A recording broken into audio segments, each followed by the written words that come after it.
हमारे आज के इस कार्यक्रम के मुख्य अतिथि आदरणीय प्राचार्य महोदय, सभी शिक्षक वृंद और हमारे कक्षा 12 के सभी आज के छात्र शिक्षक के रूप में अपनी भूमिका निभा रहे बच्चे। जैसा कि हमें पता है कल के दिन अवकाश है और उस अवकाश के कारण आज हम एक दिन पूर्व इस दिवस को मना रहे हैं। मैं अपनी बात को कंटिन्यू रखूं या रोक दूं? आज का जो दिवस है वो है डॉक्टर सर्वपल्ली राधाकृष्णन के जन्म दिवस। उस दिवस को हम एक शिक्षक के रूप में या शिक्षक दिवस के रूप में शिक्षकों के लिए क्यों इतना महत्वपूर्ण है, हमें ये जानना आज आवश्यक है, क्योंकि वही जीवन में हमें हमारे दायित्वों की ओर और हमारे कर्तव्यों की ओर इंगित करेगा और हम भविष्य में उस तरह से कुछ कर पाएंगे। 5 सितंबर 1888 भारत परतंत्र, मद्रास प्रेसिडेंसी, वर्तमान में तमिलनाडु राज्य, उसके एक छोटे से गांव में जन्मे सर्वपल्ली डॉक्टर राधाकृष्णन। प्रारंभिक शिक्षा के बाद क्रिश्चियन कॉलेज मद्रास से उनकी शिक्षा हुई और शिक्षा होने के पश्चात उनकी मेधा इस प्रकार की थी कि जब हमारा देश स्वतंत्र हुआ तो उस समय इनकी पहली पदस्थापना सोवियत रूस में भारत के प्रतिनिधि के रूप में हुई। आप जान सकते हैं इनकी मेधा को। उसके पश्चात हमारे देश के दूसरे राष्ट्रपति 1952 से लेके अगले 2 वर्षों तक वो रहे।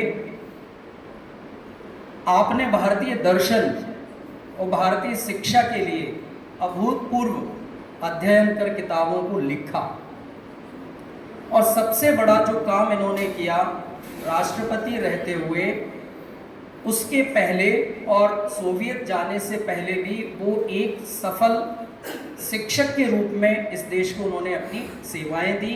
प्रोफेसर के रूप में 3 विश्वविद्यालयों में, तमिलनाडु यानी मद्रास विश्वविद्यालय, कलकत्ता विश्वविद्यालय और ऑक्सफोर्ड यूनिवर्सिटी के रूप में, जिसको हम सबसे बड़ी विश्वविद्यालय के रूप में जानते हैं, उसमें उन्होंने प्रोफेसर के रूप में शिक्षा प्रदान की। आप देखें कि ऐसा व्यक्तित्व जिन्होंने दर्शन पे 20 किताबें लिखी और उस दर्शन का जो मूल निकल कर आया वो इस तरह से आया, ये सबके पास जाएगा, चिंता न करें, बक्से को न देखें, बहुत माल है उसमें अभी अभी गिनती शुरू हुई है। मैं जिस ओर आपको ले जाना चाहता हूँ वो कई सारे, अच्छी बात का ध्यान रखना कि जब जब अच्छी चीज आती है हर्डल आपके सामने आते हैं। जीवन का ये बिल्कुल सिद्धांत है। ऐसे प्रलोभन आएंगे कि मीठा मीठा रसगुल्ला भी आ जाएगा, ओ यार कॉफी आ रही थी, है ना, बीच में से पता चला कैंपा कोला भी आ गया। तो ये सब हमें कहीं ना कहीं दिग्भ्रमित करने आते हैं। तो डॉक्टर राधाकृष्णन जब राष्ट्रपति रहे तो उन्होंने 20 किताबें लिखी और 20 किताबें लिखने के बाद उनका जो निचोड़ था वो ये था कि भारतीय दर्शन को वो पश्चिमी देशों तक लेकर गए।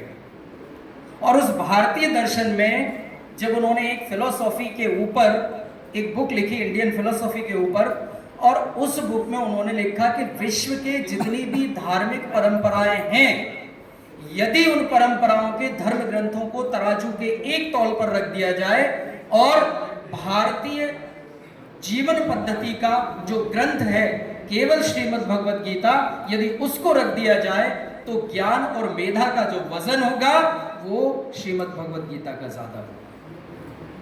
ये निचोड़ था उनके दर्शन का। ये दुर्भाग्य है हमारे स्वतंत्र देश का कि ऐसा विद्वान व्यक्ति जो शिक्षा और दर्शन के क्षेत्र में उस समय कोई उनका सानी नहीं था, लेकिन राजनीतिक महत्वाकांक्षाएं, कुछ अपने सूत्र, उसके कारण ऐसा व्यक्तित्व हमारी भारतीय शिक्षण पद्धति को चलाने वाला पहला शिक्षा मंत्री नहीं बन पाया। ये दुर्भाग्य हमारे देश का। जब वो इस दुनिया से गए 1975 को, तो उन्होंने इच्छा जाहिर की,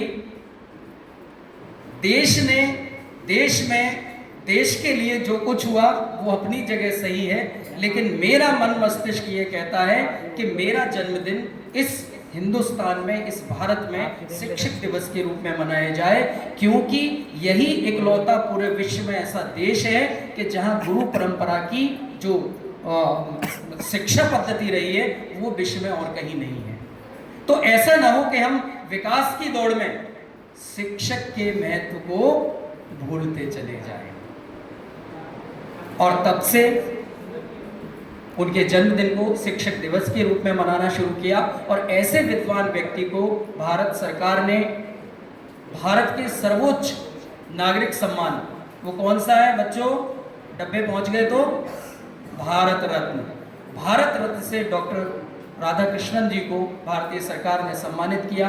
आज का दिन वही संकल्प का दिन है कि विपरीत परिस्थितियां कितनी भी हों, हम स्वतंत्र हैं या परतंत्र हैं, लेकिन हमारे विचारों को स्वतंत्र उड़ान दें और जीवन में जो भी संघर्ष आए उन संघर्षों को अपनी विद्या, अपनी बुद्धि और अपने विवेक का उपयोग करते हुए आगे बढ़ें, ना कि जनमानस में वैमनस्य फैला के, ना कि जनमानस की कमियों को निकाल के। एक छोटा सा दृष्टांत देते हुए सर मैं इस बात को पूरा कर रहा हूँ। बेटा अगर डब्बा बढ़ गए हो तो एक दृष्टांत है, बहुत अच्छा सुन लीजिए। एक बच्चा बहुत अच्छी पेंटिंग करता था, पेंटिंग की उसने, और पेंटिंग करने के बाद उसके घर के माता पिता और सब लोगों ने कहा, क्योंकि आज से लगभग ये बात मैं कर रहा हूँ 100 साल पहले की, भित्ति चित्र जिसको बोलते हैं, बनाया। और माता पिता ने कहा कि तुम एक काम करो, अपने गली चौराहे पे करो, कि तुम्हें कितनी बुद्धि है यार, कुछ और होंगे जानकार तो वो उसको ठीक कर देंगे। और उस भित्ति चित्र के नीचे लिख दिया कि जो भी इसमें कमियां आपको दिखे उनको आप इंगित करें, कलम पास में रखी हुई है। गली मोहल्ले में आए आपके हमारे जैसे, उन्होंने कलम को उठाया, निशान लगाना शुरू किया, और शाम होते होते जब उसके माता पिता और बच्चे उस भित्ति चित्र को दोबारा लेने के लिए आए तो उसमें केवल निशानों के अलावा कुछ नहीं था। बच्चा बहुत निराश हुआ, ये क्या है? मैंने कमियां निकालने के लिए बोला था, एक नई ड्राइंग बनाने के लिए नहीं बोला। तो उसके माता और उसके पिता ने, क्योंकि जीवन में शिक्षाएं बोल के नहीं आती हैं, जब हम प्रैक्टिकली करते हैं और धक्के खाते हैं, ठोकर खाते हैं, तब शायद बड़ी जल्दी समझ में आता है। उसके माता पिता ने कहा कि तुम दोबारा से बनाओ।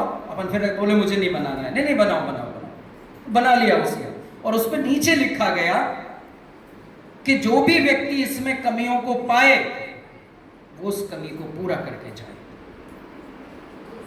दिन भर हुआ, हमारे और आपके जैसे विद्वान भी पहुंचे, लेकिन जो था ना कि कमी को पूरा कर, वो शाम को जब उन्होंने अपने उस चित्र को उठाया तो उसमें कोई भी निशान नहीं था। यानी व्यक्ति में स्वयं की पूर्णता होती है। हम केवल कमियों को निकालने के लिए जब जाते हैं तो हजारों कमियां निकाल सकते हैं, लेकिन जब उन कमियों को पूर्णता करने की या पूरा करने की या खत्म करने की बारी आती है तो हम शायद अपने कदम पीछे कर लेते हैं। मैं समझता हूं आज का दिन हम सभी के लिए संकल्प का दिन है कि हम इस दुनिया की कमियों को पूरा करने वाले बनेंगे, ना कि केवल कमियों की तरफ उंगली उठाकर उनको इंगित करने की हो। आज का दिन इन पंक्तियों के माध्यम से, कि बहुत ही सरल है, मैं हमेशा बोलता हूं, बहुत ही सरल है बने को मिटाना, बहुत ही सरल है उठे को गिराना, सरल है नहीं किंतु निर्माण करना। बस हो सके तो इसे कर दिखाना, हो सके तो इसे कर दिखाना। बहुत बहुत धन्यवाद।